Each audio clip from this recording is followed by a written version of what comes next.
Il y a quelques années, j'ai fait quelque chose de terrible. Quelque chose que je regrette de toutes mes forces, car c'est un acte que je ne pourrai jamais réparer. Même si je donnerais n'importe quoi pour y parvenir, tout a commencé quand Emma a rompu avec moi. Oui, je sais que cela peut paraître anodin aujourd'hui. Le cas typique du garçon méprisé qui fait une bêtise incroyable. Et c'est exactement qui s'est passé, avec des conséquences absolument dévastatrices. À l'époque, j'avais 19 ans, et c'était la première fille dont je suis tombé amoureux. Si vous êtes de ceux qui... Elle a déjà traversé cette étape alors, vous devez savoir avec quelle intensité tout est ressenti à cet âge. En particulier le chagrin d'amour. Emma et moi étions ensemble depuis 2 ans, mais notre relation n'était jamais sans drame, en particulier parce que nous étions encore très jeunes et immatures. Nous nous disputions donc beaucoup, et parfois pour des choses stupides. Mais nous finissions toujours par nous réconcilier, musique.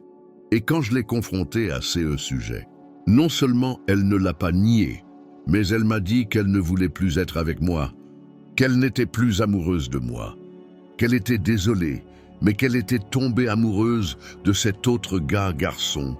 Entendre cela m'a vraiment brisé le cœur parce que j'aimais toujours Emma, mais en même temps, je me suis senti vraiment blessé parce que si elle ne m'aimait plus, elle aurait pu me dire que nous avions dit. Nous aurions pu en parler, mais au lieu de cela, elle est restée avec moi pendant qu'elle avait une liaison avec quelqu'un d'autre. Et quand je me suis plainte à elle à ce sujet, elle a juste trouvé des excuses en disant qu'elle attendait le bon moment. Pour me le dire parce qu'elle ne voulait pas me briser le cœur, comme si devenir le cocu de la classe ne l'avait pas déjà fait. J'étais vraiment plus blessé que blessé. Je me suis senti offensé, insulté parce que comme cela arrive souvent dans ces cas-là, j'ai été le dernier à tout savoir. Je l'ai aimé inconditionnellement pendant 2 longues années et je lui ai été fidèle à tout moment. Tout ça pour qu'elle me le rende par la tromperie et la trahison. C'était n'importe quoi, mais le pire, c'est que je l'aimais toujours. Même si, à ce moment-là, je sentais que je la détestais pour qu'elle m'avait fait. Et je n'étais pas prêt à laisser tomber.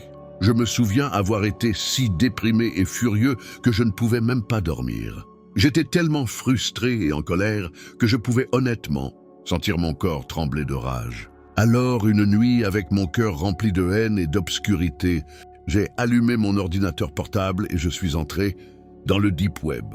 Je n'étais pas un expert en la matière, au contraire.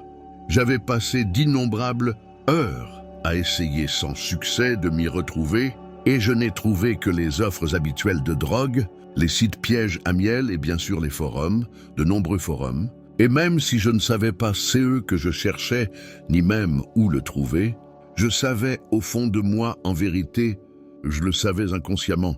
Je suppose que d'une certaine manière, je savais que je voulais seulement trouver quelque chose pour me venger d'elle, pour lui faire du mal. Je voulais lui faire du mal comme elle m'a fait du mal.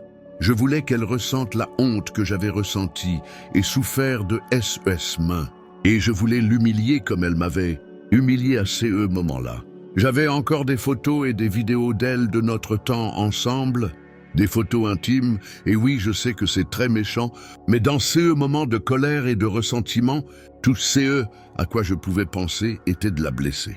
Alors, j'ai pensé que c'était une bonne idée d'utiliser matériel contre elle. Alors j'ai commencé à cliquer sur des liens, après liens jusqu'à que je clique enfin sur quelque chose qui a vraiment attiré mon attention.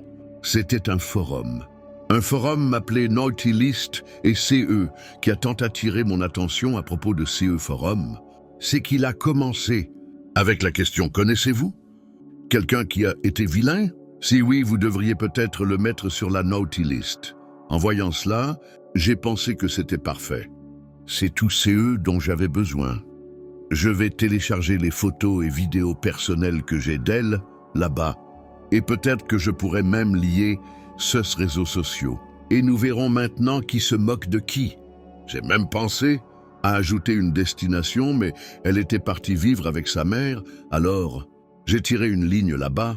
Cependant, le forum n'était pas à quoi je m'attendais, car on ne pouvait pas accéder directement à leur page d'accueil à la place. Il y avait différentes sections appelées punitions, et elles étaient basé sur le type de punition que vous vouliez infliger à la personne que vous prétendiez avoir été mauvaise.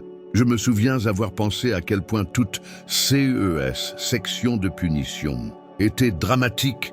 L'une d'elles se trouvait sur un étang, changelé, et il y en avait une qui a particulièrement attiré mon attention. C'était un cadeau du Père Noël qui m'a fait rire et le prendre moins au sérieux. J'ai donc cliqué dessus, et après avoir cliqué dessus, j'ai dû attendre environ 2 minutes avant qu'il ne charge cette page blanche brillante, pleine de plusieurs zones de texte noirs et rouges, avec le titre disant que le Père Noël attend d'écrire votre liste de vilains, veuillez remplir les détails, et il fera le reste. Mignon, mais j'ai aussi pensé que c'était un peu idiot. J'ai rempli le formulaire demandé sans lésiner sur le nom, l'âge, l'anniversaire et les liens vers votre réseaux sociaux. C'est CE dernier qui m'intéressait le plus, car, comme je vous l'ai dit, mon intention était de publier CES photos et vidéos sur leurs réseaux sociaux. J'y avais donc trouvé tout CE que je cherchais désespérément. Et bien sûr, j'avais déjà téléchargé les photos. Une fois le processus terminé, une sorte de petite roulette de Noël est apparue. Je devais la faire tourner et, selon CE qu'elle affichait, elle déterminait la sévérité de la punition que le Père Noël lui infligerait pour sa bêtise. Lorsque j'ai appuyé dessus, elle s'est arrêtée au jackpot. Je me souviens avoir ressenti cette satisfaction malicieuse.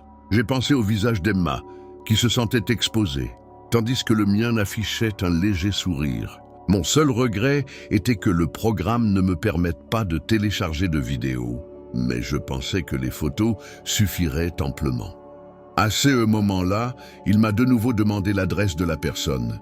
Mais comme je vous l'ai déjà dit, je n'étais pas prêt à aller aussi loin. J'ai donc écrit le nom de sa ville natale, la nôtre, ce que je regrette profondément aujourd'hui. J'aurais vraiment aimé ne jamais avoir fait ça.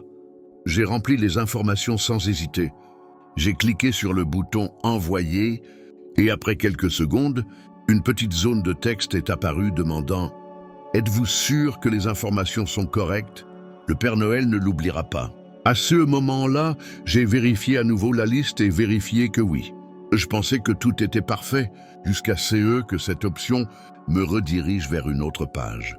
Cette page a mis quelques minutes à charger, mais une fois chargée, j'ai été complètement surpris. Elle n'affichait qu'une bannière, indiquant simplement « Merci d'avoir inclus quelqu'un ». Plus à la liste coquine, nous l'apprécions vraiment maintenant. Asseyez-vous et détendez-vous. Le Père Noël va donner à cette vilaine fille une punition appropriée. Il va bientôt glisser son sac dans la cheminée. Oh oh oh, le Père Noël sait quand il a été vilain. Honnêtement, cela a été un peu un choc pour moi, et il m'a fallu quelques minutes pour comprendre qu'il disait.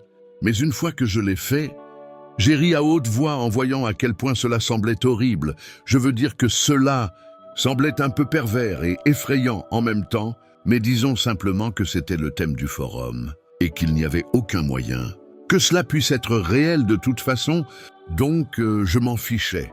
J'avais atteint mon objectif, donc tout que je pensais, c'est que lorsque le travail serait terminé et que tout serait téléchargé, les gens le verraient et commenceraient à lui envoyer des messages sur les réseaux sociaux, puis serait son tour d'être celle qui serait humiliée et aussi bas que cela puisse paraître. Cette pensée dégoûtante m'a fait me sentir mieux dans ma peau. Après cela, j'ai éteint mon ordinateur portable et tout effacé, correctement en m'assurant qu'il ne pouvait pas être tracé ou impliqué de quelque manière que soit. Il était déjà fortement protégé, je le savais. Mais comme toute personne utilisant le dark web vous le dira, c'est mieux vaut prévenir que guérir. Le lendemain matin, je me suis réveillé avec le sourire le plus grand et le plus dérangeant que j'ai jamais produit de ma vie. Honnêtement, je devais ressembler au chat Cheshire, souriant d'Alice, au pays des merveilles. J'étais si heureux de mon exploit que je ne pouvais pas le cacher du tout. Mais en y repensant maintenant, cela me fait vraiment honte. Mais jour-là, j'avais hâte de voir les fruits de mon travail. J'étais tellement excité de voir Emma souffrir et enragée que je voulais qu'elle vive. Dans ma propre chair, qu'elle souffrait voulaient la briser et la faire se sentir aussi inutile. et humilié qu'elle m'avait fait me sentir. Mais à mon grand désarroi et à ma grande déception, rien ne se produisit ce jour-là. J'attendais avec impatience qu'elle frappe à ma porte.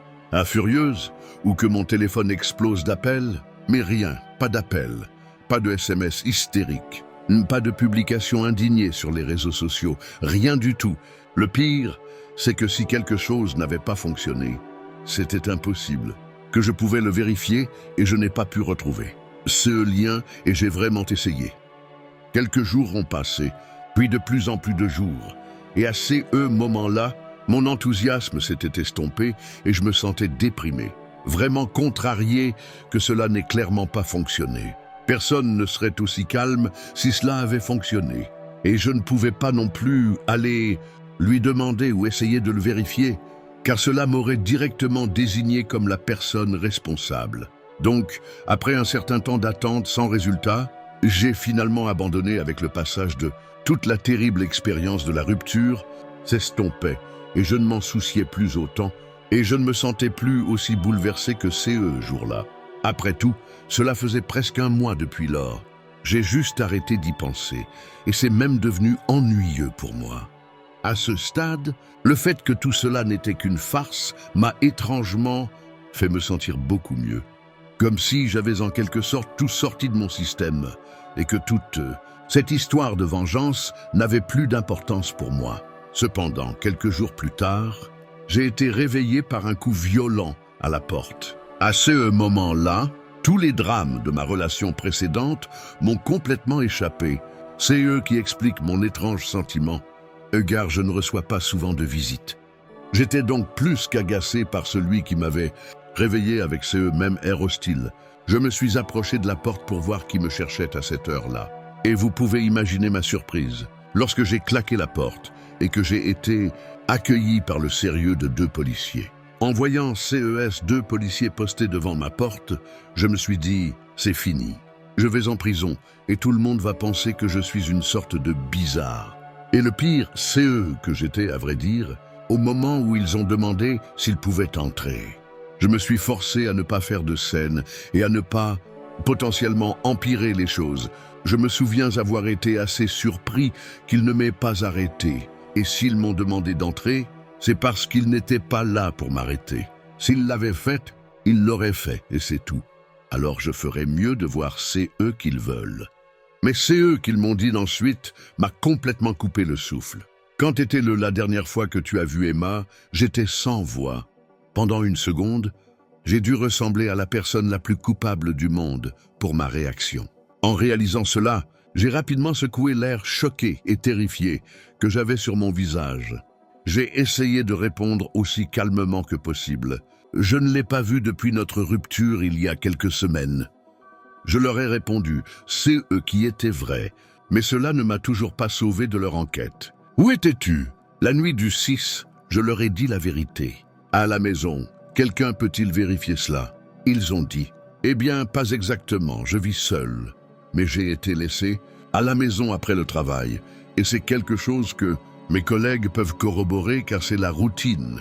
Après chaque quart de travail, et à quelle heure était-il? Je lui ai dit la vérité, il était environ 10h30. Les caméras au travail devraient me montrer en train de partir vers 10h20 et CU n'est qu'à environ 10 minutes en voiture d'ici. Il a quitté sa propriété quelque temps après son retour. Je ne lui ai pas dit docilement, mais avec autant de confiance que possible. J'ai répondu que la vidéosurveillance était à l'extérieur des appartements. Je vais vérifier ça. Son regard intense dans mes yeux semblait vaciller et se relâcher de plus en plus. Alors, j'ai pensé que c'était un moment opportun pour demander si je pouvais savoir quelle en était la raison. Alors c'est eux qu'il m'a dit. Après cela a fait s'échapper tout l'air de mes poumons. Il a dit que bien qu'il ne puisse pas me donner de détails sur une enquête en cours, il pouvait me dire qu'Emma avait été portée disparue et n'avait pas été vue depuis presque une semaine. Elle a été vue pour la dernière fois par sa mère quand elle a quitté sa maison pour faire du shopping, mais elle n'a jamais renvoyé les policiers. Ils sont venus peu après et m'ont remercié pour mon temps. Le lendemain, ils ont vérifié les images de vidéosurveillance avec mon patron et mon collègue. qui ont confirmé ma version des faits et vérifié que je disais la vérité. Après cela, les jours se sont transformés en semaines et toujours rien d'Emma. J'avais l'impression qu'elle avait disparu, comma. Je n'arrivais pas à y croire. CE n'était pas de ma faute. J'ai pensé que c'était peut-être un pervers, qu'il avait traqué sur les réseaux sociaux et qui avait trouvé son adresse après que je l'ai publiée, avec les photos, mais ça devait sûrement être une coïncidence. Que ce stupide forum ne puisse pas être réel. Je veux dire la liste des vilains du Père Noël allé. Reprends-toi, mec. Je me suis dit la première fois que cette possibilité m'est venue à l'esprit. Plus le temps passait, plus je me sentais horrible. Je sais que je n'étais pas physiquement responsable de CE qui est arrivé à Emma, mais d'une manière ou d'une autre, j'avais vraiment l'impression d'avoir causé ça, ou du moins d'avoir mis les roues en mouvement. Je me sentais aussi coupable que si je lui avais fait quelque chose. Je veux dire ça, c'est la fille que j'ai aimée. La fille que j'aime encore. Et j'avais fait ça, j'avais provoqué ça.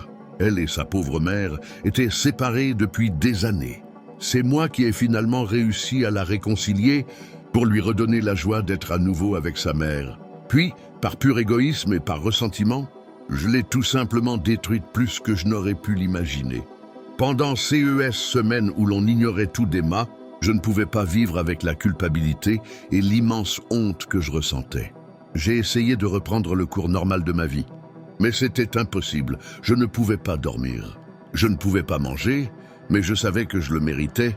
Je méritais cette douleur qui me secouait. Chaque fois que je me surprenais à m'apitoyer sur mon sort, cela me rappelait que je n'étais pas une victime, mais que je suis un monstre et un lâche, un loup déguisé en mouton, et si quelqu'un méritait un sort horrible, c'était moi, pas elle. J'étais si égoïste, si dégoûtant et pathétique que j'ai commencé à boire jusqu'à perdre connaissance, tout pour engourdir la douleur qui brûlait en moi, tout pour chasser de ma tête l'image de son visage terrifié et les sons de SES cris seuls. Dieu sait CE qu'elle pouvait traverser ou si elle n'était plus en vie.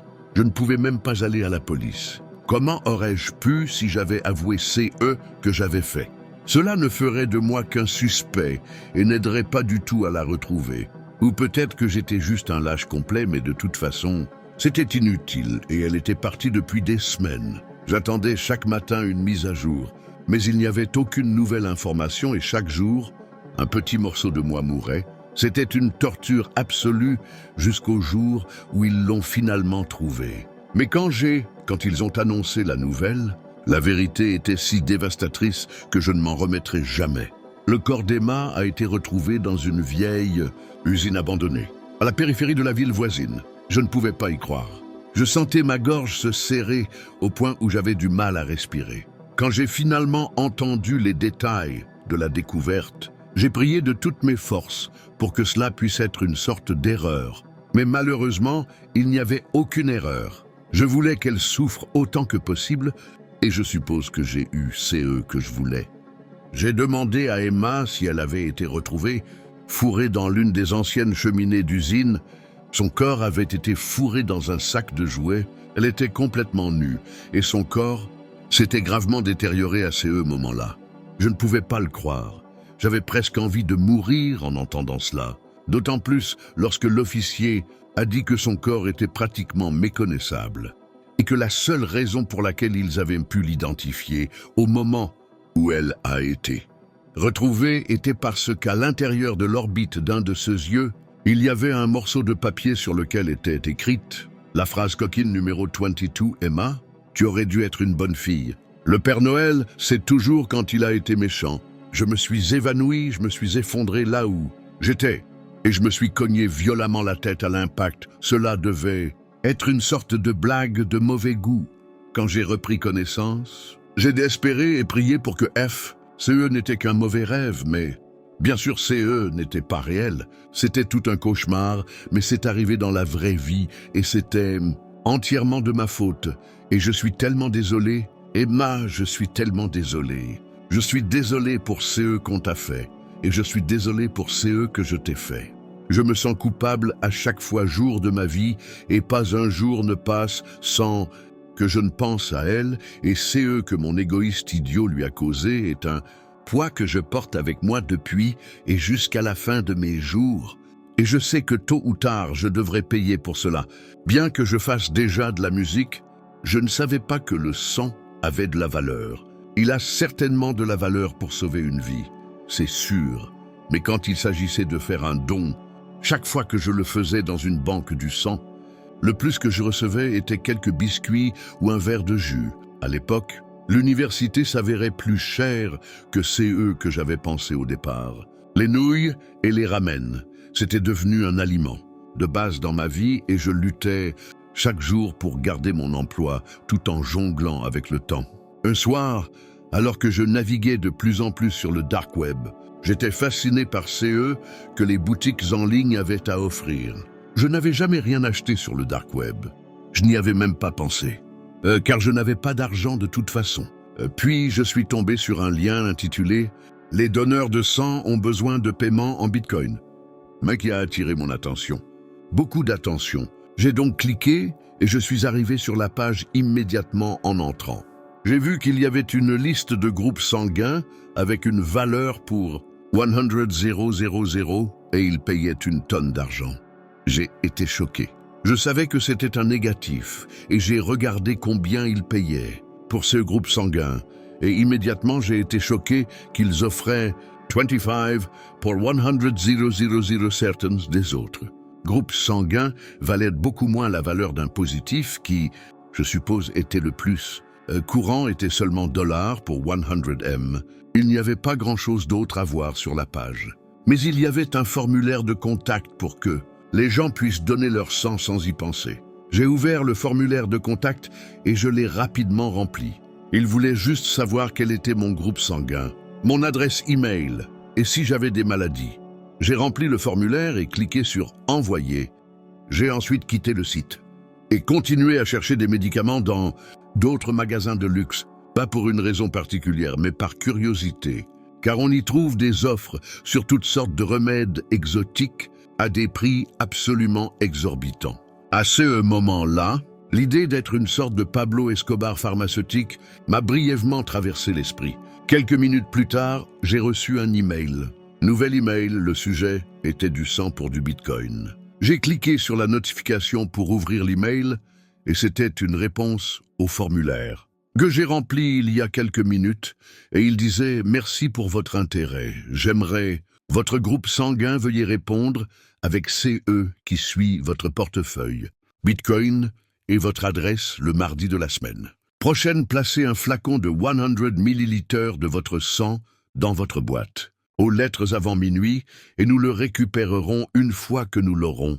Récupéré, nous transférerons, musique, 425 SDM Bitcoin. À l'adresse de votre portefeuille, si vous ne laissez pas le sang dans votre boîte aux lettres CE soir-là, nous ne vous contacterons plus si votre sang n'est pas de qualité. Nous ne le collecterons plus.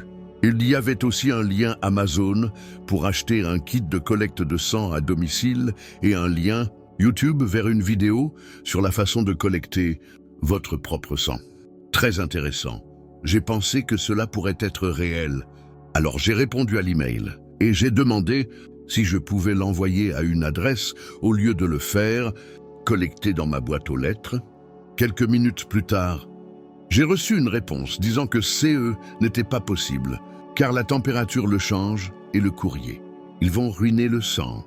Veuillez fournir votre adresse et l'adresse de votre portefeuille. Bitcoin et nous le récupérerons mardi, soir dans votre boîte aux lettres la semaine prochaine. J'y ai réfléchi un instant et franchement, je ne me sentais pas à l'aise d'utiliser mon adresse.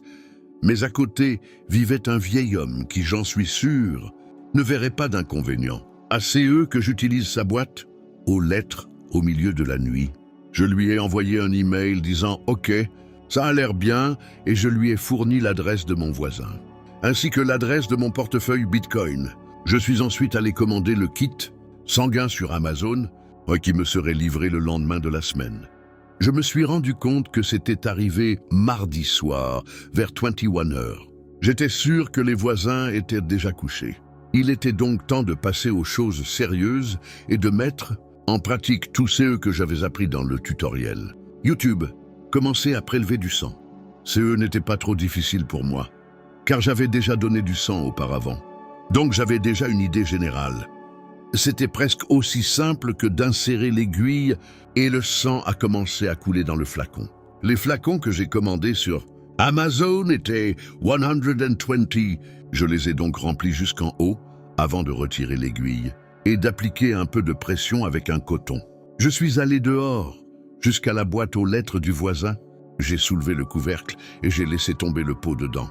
Je suis rapidement retourné chez moi en marchant, rapidement, tout en regardant autour de moi pour m'assurer que la côte était parfaitement dégagée. Je suis donc rentré dans la maison et je suis retourné dans ma chambre, puis j'ai joué à quelques jeux pendant un moment. Ils m'ont dit de le faire avant minuit, donc je suppose que cela signifie qu'ils ne viendront pas avant l'heure prévue. Rester debout aussi tard que possible et ensuite essayer de repérer la personne qui est venue chercher la fiole, à moins que CE ne soit une farce d'un troll noir. Et si c'est le cas, dans le pire des cas, mes voisins trouveront une fiole de sang dans leur boîte aux lettres le matin, et la vérité est que penser à leur réaction m'a fait un peu rire. J'ai éteint toutes les lumières de ma maison juste avant minuit, et je me suis assis près de la fenêtre de ma chambre avec le rideau à moitié ouvert pour pouvoir voir la boîte aux lettres et tuer le temps. J'ai commencé à vérifier mon téléphone. Je suis allé sur mes réseaux sociaux pour envoyer des messages et appeler Reddit quand il était 1h. J'ai remarqué que le lampadaire vacillait, comme si quelque chose avait bloqué une partie de la lumière pendant un moment. J'ai levé les yeux vers la route et j'ai vu une grande silhouette, vêtue de noir de la tête aux pieds, traverser rapidement le trottoir. L'homme s'est approché de la boîte aux lettres de mon voisin et j'ai remarqué qu'il portait un sweat à capuche noire. Mais d'après le peu que je pouvais distinguer grâce au faible lampadaire, son visage et ce semin étaient également d'un blanc pâle.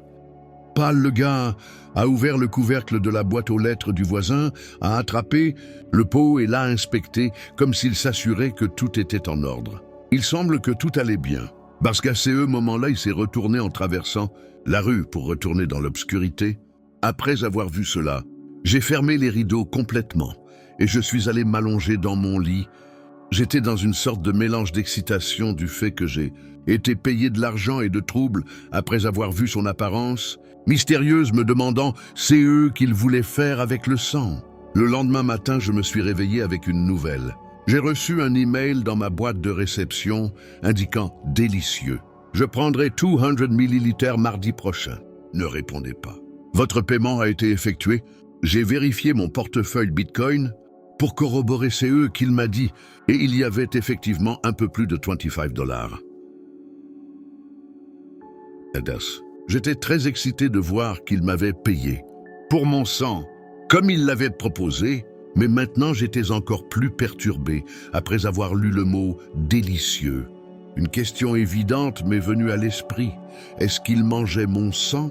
Quelle folie! Mais la vérité est que je m'en fiche complètement. L'argent en valait la peine. J'ai fermé les yeux.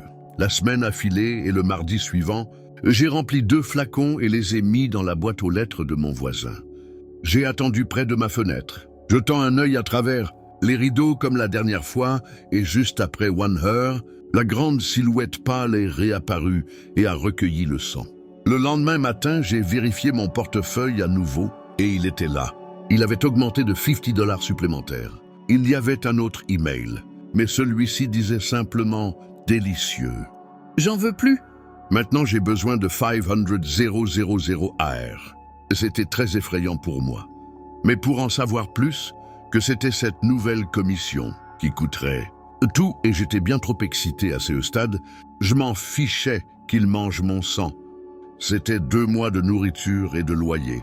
Pour moi, et je pourrais probablement me permettre de nouveaux vêtements et de nouveaux jeux, donc je n'y ai même pas pensé.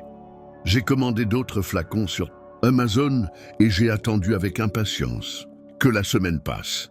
Cette fois, j'ai fait 5 flacons. Cela semblait beaucoup, et voir autant de sang sortir de moi était vraiment surréaliste. Je sais que c'est juste un peu moins que ça à chaque fois que j'ai donné du sang dans le passé, mais le faire moi-même me rendait vraiment anxieux. Et j'avais un peu le vertige en le faisant. Aussi, une fois de plus, je répète la procédure. Je l'ai laissé dans la boîte aux lettres du voisin et j'ai vu le même homme venir le récupérer. Le paiement a été effectué le lendemain matin, suivi d'un autre email disant « délicieux ».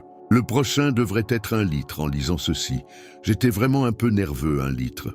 C'est beaucoup, mais en même temps, c'est 4,200. CE qui est beaucoup d'argent. J'ai cherché sur Google si c'était possible de le faire, et apparemment oui, CE ne serait pas fatal, mais il y avait certainement des risques impliqués. J'avais administré 800 millilitres. Au cours des 3 dernières semaines, j'ai décidé « allez-y » et commandé. Un autre flacon vide sur Amazon si je faisais cela, CE serait la dernière fois au moins. La dernière fois pendant un certain temps, pendant que je récupère, et c'était quelque chose que je ferais savoir à mon étrange client vampire le mardi suivant. Je me suis préparé à cela, soyons sûrs, mais après environ 7 flacons, je me sentais étouffé et j'avais l'impression de pâlir. Le sang sortait très vite et au moment où je finissais le teineux flacon, je tremblais.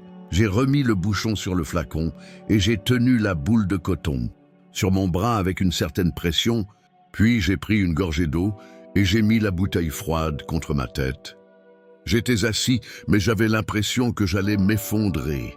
J'ai passé peut-être 1 heure, assis immobile en essayant de ne pas m'évanouir car ma vision était floue de temps en temps. Je me suis finalement levé du mieux que j'ai pu. J'ai rassemblé les flacons et les ai mis dans une boîte. Je me souviens avoir marché dans ma maison en m'accrochant au mur et en marchant assez lentement, alors que je me dirigeais vers la boîte, aux lettres du voisin. J'ai posé la boîte comme je le faisais habituellement et je me suis dépêché de rentrer. Chez moi aussi ponctuel qu'une horloge. Après qu'il soit apparu sous le lampadaire, j'ai pu voir un sourire en coin sur son visage pâle. Alors qu'il ouvrait la boîte et regardait à l'intérieur, puis il s'est glissé dans l'obscurité comme d'habitude après cela. Je me suis effondré. J'ai vérifié mon portefeuille quand je me suis réveillé. Et les fours 150 ont été versés sur mon adresse. Bitcoin. Le prochain email était court comme les autres et délicieux. Nous aimons 1 litre de plus mardi prochain, mais il n'y avait aucun moyen que je puisse lui donner un autre litre. Surtout avec un peu plus d'1 semaine pour récupérer. Au réveil, je me sentais faible et fatigué. J'ai répondu à nouveau au « et ». J'ai besoin de temps pour récupérer. Peut-être que je peux le refaire le mois prochain presque instantanément. Après l'avoir envoyé, j'ai reçu une réponse disant « 1 litre mardi prochain ». Sinon, j'ai senti mon estomac se serrer. Qu'est-ce que cela signifie? C'est-à-dire avec ou bien cette chose est clairement dérangée si elle mange du sang, donc je n'ai aucune idée de CE dont elle est capable. J'ai envoyé un email pour m'excuser et réitérer que je ne peux pas le faire. Quelques secondes plus tard, il a répondu avec le même message exigeant à nouveau 1 litre. Et encore une fois, j'ai laissé la phrase ouverte ou alors j'ai laissé mon ordinateur à ce moment-là. Il n'y avait rien d'autre que je pouvais faire. La semaine est passée si vite et je me suis senti vidé pendant la majeure partie, juste une faible énergie et des vertiges occasionnels. Finalement, mardi est arrivé et je n'ai pas tiré de sang. J'étais assis près de ma fenêtre dans le noir quand à 13 heures, Je l'ai vu sortir de l'obscurité. je l'ai vu courir vers la boîte aux lettres du voisin, ouvrir le haut et je me suis arrêté un moment en regardant attentivement. Il a commencé à enfoncer certaines des lettres avec agitation comme s'il creusait en dessous pour voir s'il y avait quelque chose là-bas. Puis il s'est arrêté et a levé les yeux vers le ciel en laissant échapper un sifflement rauque et fort qui a percé la nuit silencieuse, comme s'il criait d'angoisse. Puis il a regardé autour de lui et s'est éloigné de la boîte aux lettres, il semble. Qu'il n'ait pas obtenu ce qu'il voulait, je lui ai dit dans l'email que je ne pouvais rien faire pour lui cette semaine. Il a ensuite fait un pas de plus vers la rue. Et juste au moment où j'étais sur le point de fermer le rideau, il s'est arrêté et s'est tenu à regarder directement ma fenêtre à ce moment-là. Je me suis figé et j'ai essayé de ne pas bouger le moins du monde. Toutes les lumières de ma maison, y compris celle de ma chambre, étaient éteintes. Il n'y avait donc aucun moyen pour lui de me voir. Son visage pâle et ses yeux sombres et sans sourcils, que je pouvais enfin voir à travers le sweat à capuche noire ample, me fixait pendant CE qui m'a semblé une éternité. J'étais figé de peur. Je me souviens avoir pensé qu'il était peut-être une créature. Surnaturelle, après tout. Ce teint était inhumain. Il tourna à nouveau la tête en regardant vers la maison du voisin, puis il commença. J'ai traversé directement la cour avant de mon voisin pour entrer dans sa maison. Je ne pouvais plus le voir depuis ma chambre. Alors j'ai couru vers la fenêtre de la douche, d'où je pouvais voir dans la cour latérale du voisin. J'ai regardé, et il grimpait sur l'une des fenêtres latérales de sa maison. J'ai alors entendu le verre se briser. Lorsqu'il l'a heurté et d'un mouvement rapide, il est entré dans la maison. Un instant plus tard, j'ai entendu mon voisin commencer à crier. Il a commencé à me crier de sortir de sa maison, puis rapidement. Ça s'est transformé en cri de terreur et puis bang, bang, bang. J'ai entendu alors que les cris terrifiés continuaient avec 3 petits flashs derrière la fenêtre. Les cris étaient devenus stridents, mais ensuite, les coups de feu se sont éteints et tout est devenu silencieux. Je me suis dirigé de la fenêtre de ma douche vers la fenêtre du voisin, et puis je me suis figé. Il était allongé sur le sol mort. Il avait probablement reçu 3 balles dans la poitrine. Je suis resté là figé complètement. Paralysé par la peur, 2 minutes ont passé, et puis j'ai vu comment cela. Le monstre s'échappait par la fenêtre qu'il avait brisée un instant plus tôt et disparaissait dans l'obscurité de la forêt. J'entendais la sirène s'intensifier, et du coin de l'œil, je voyais plusieurs lumières bleues et rouges avancer dans la rue. Le bruit aurait réveillé tout le quartier. Je fixais la forêt. J'avais l'impression d'être là, à la limite de l'obscurité. Les voitures de police arrivèrent rapidement et se garèrent devant la propriété.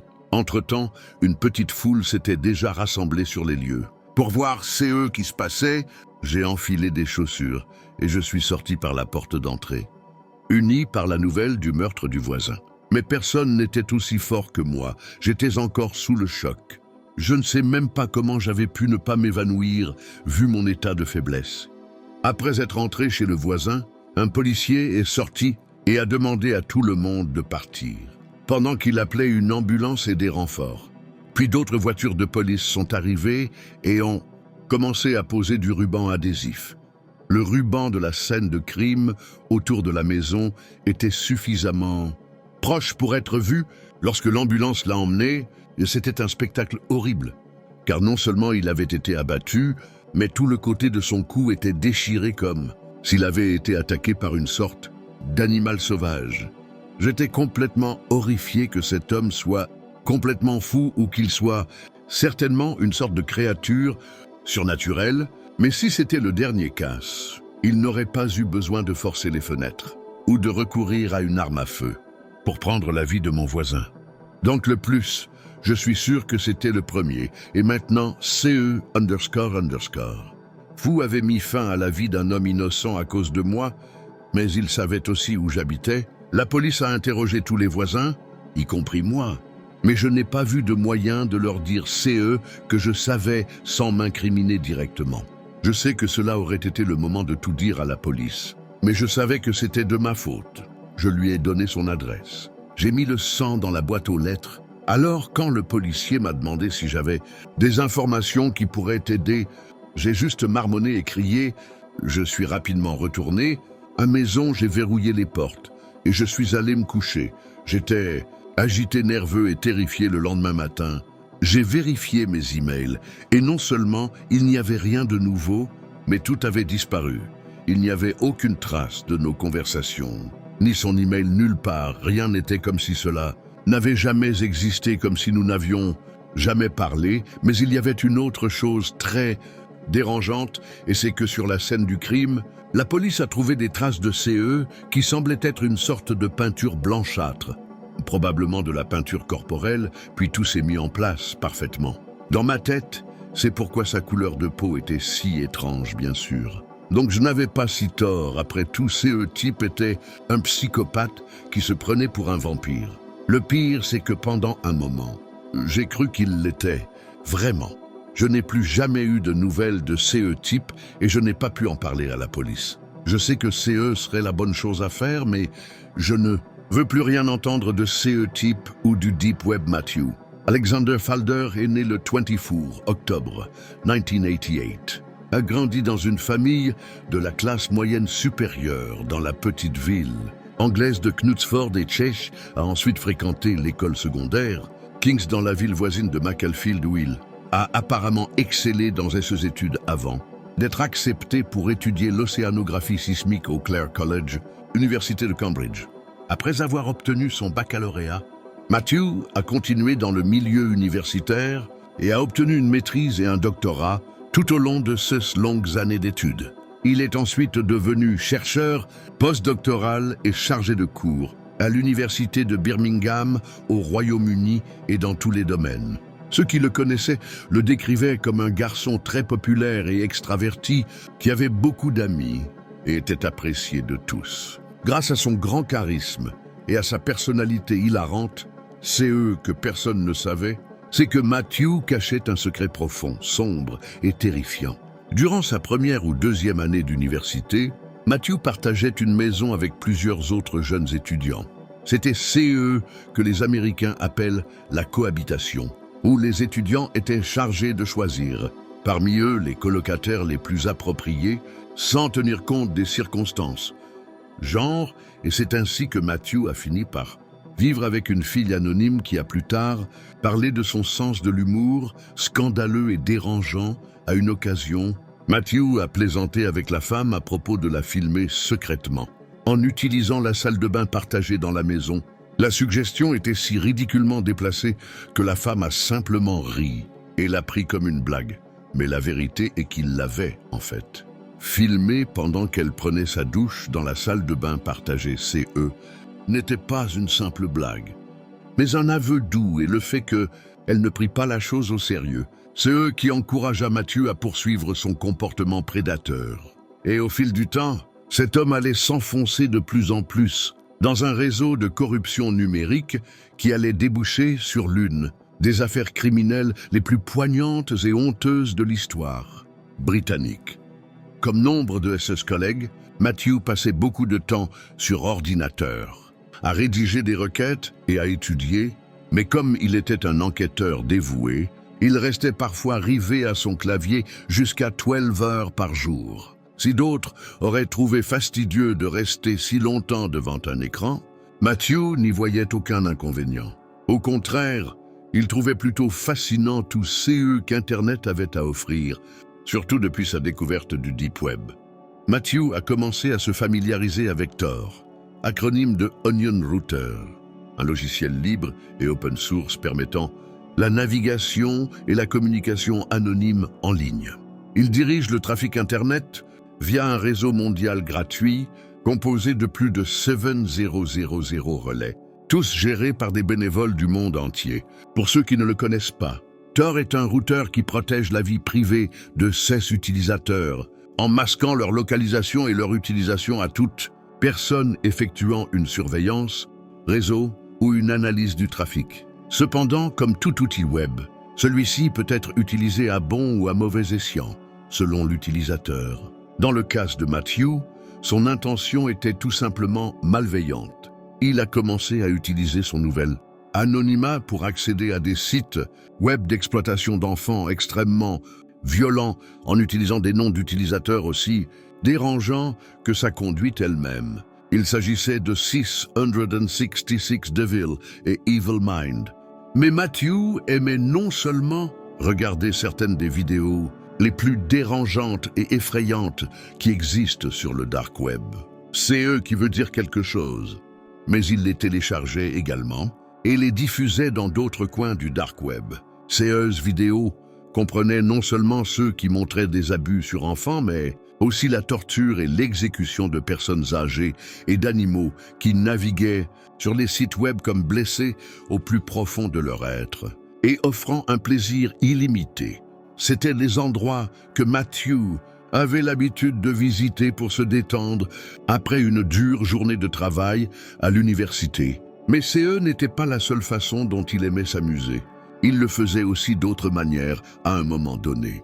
En 2009, Matthew a commencé à pêcher au chat un certain nombre d'utilisateurs.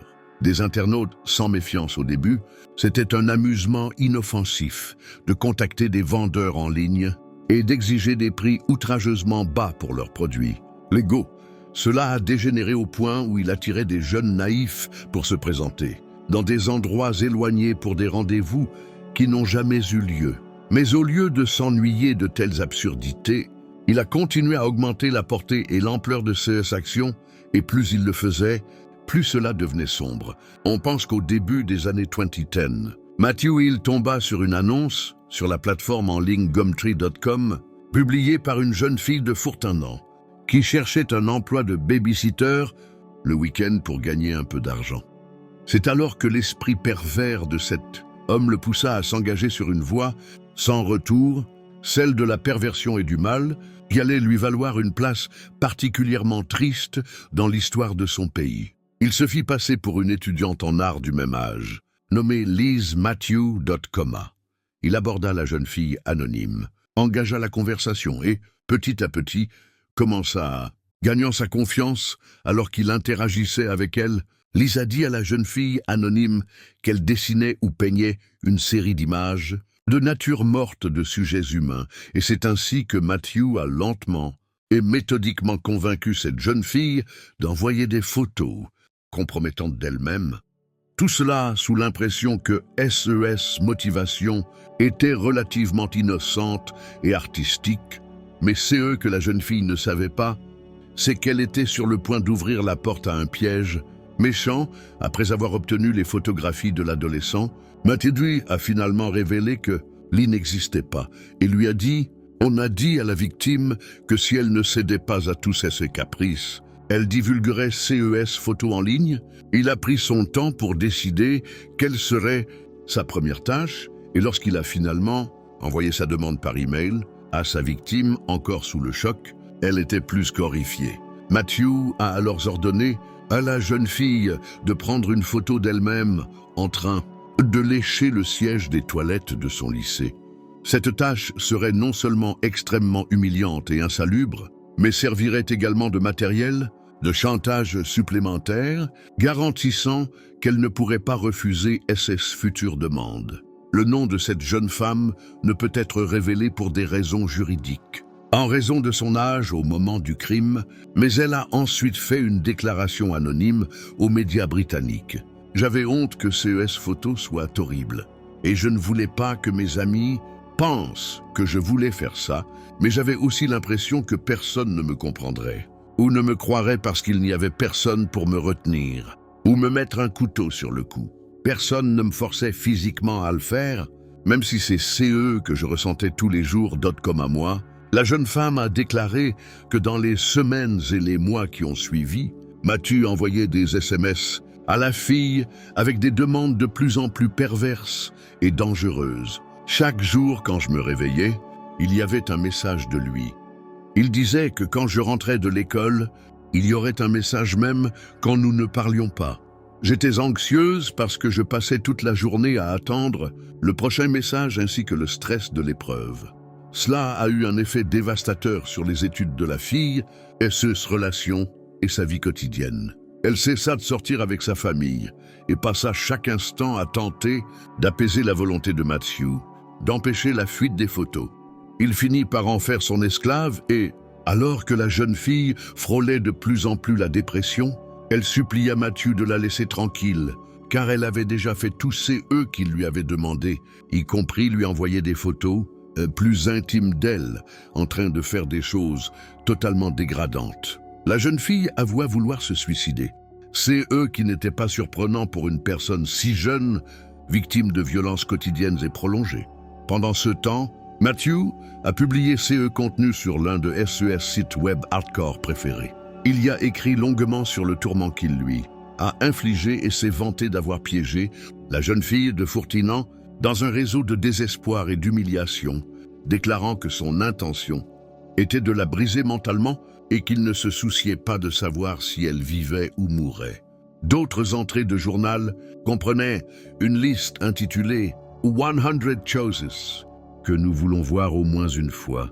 Deux des éléments inclus étaient une jeune fille utilisée comme Diana et une vidéo montrant les os d'un enfant lentement et délibérément brisé par une personne manifestement sadique lorsque la fille a évoqué le sujet du suicide.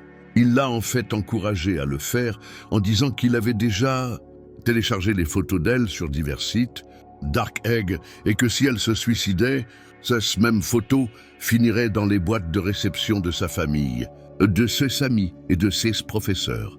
Cet homme était un vrai sadique. Il aimait sincèrement infliger de la douleur et de l'humiliation à ses victimes. Il aimait leur désespoir et les voir s'effondrer psychologiquement. On ne sait pas quand ni comment la fille anonyme a réussi à s'échapper. Matthew May, nous savons que dans au moins un cas, il a mis ses menaces à exécution et a envoyé des photos compromettantes de la jeune fille à ses propres parents. Il est plus que probable qu'il s'agisse de la même jeune fille anonyme qui a donné une interview après sa terrible épreuve. Comme à un moment donné, elle est citée comme disant « Je ne parle plus à ma famille ».